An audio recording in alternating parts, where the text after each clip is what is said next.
நான் இன்னும் பார்த்து இன்னும் ஆச்சரியம், அந்த தெரு வழியா ரோட்ல நடந்து போறவங்க எல்லாம் அங்க கரும்பு வெட்டுறாங்கன்னு எல்லாம் வருவாங்க.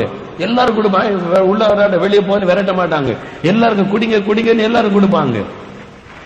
வர்ற ஆளு போற ஆளு எல்லாம் குடிக்க கொடுப்பாங்க. நீங்க வெளியே கொண்டு போட்டாங்க, எவ்வளவு வேணாலும் குடிக்கலாம். நான் ரொம்ப ஆச்சரியப்பட்டு பார்த்தவன்ட்ட கேட்டேன், நீங்க இப்படி வர்ற ஆளு போற ஆளுக்கெல்லாம் இப்படி கரும்பு சாரை கொடுத்தீங்கன்னா உங்களுக்கு என்ன வெள்ளை மிஞ்சுன்னு கேட்டேன். ஐயா, நாங்க இப்படி ஜனங்களுக்கு கொடுக்கறதுனால இந்த நாங்க இதை காய்ச்சறதுனால வெள்ளம் அதிகமாகும் சொன்னா, நாங்க இப்படி கொடுக்க கொடுக்க கொடுக்க இங்க வெள்ளம் பெருகும். நாங்க இருக்க அதனாலதான் கூப்பிட்டு நாங்க கொடுக்கிறோம். மற்றவங்களுக்கு கொடுக்கும் போது எங்கள் பாத்திரத்தில் அது ஆசீர்வாதம் பெருகும். இன்னைக்கு அவர்கள் தெரிந்து வச்சிருக்கிறாங்க, ஆனா வேதத்தை கையில வச்சிருக்கிற இந்த ஆசீர்வாதத்தை கொடுக்கிற கர்த்தர் அறிஞ்சிருக்கிற நாம் இன்னும் அதை அறிந்து கொள்ளல. ஆகவே நாம் கொடுக்க கொடுக்க கொடுக்க ஆண்டவர் ஆசீர்வதித்துக் கொண்டே இருப்பார். ஆமென். ஆண்டவர் சொல்ல, கொடுங்கள் அப்பொழுது உங்களுக்கு கொடுக்கப்படும்.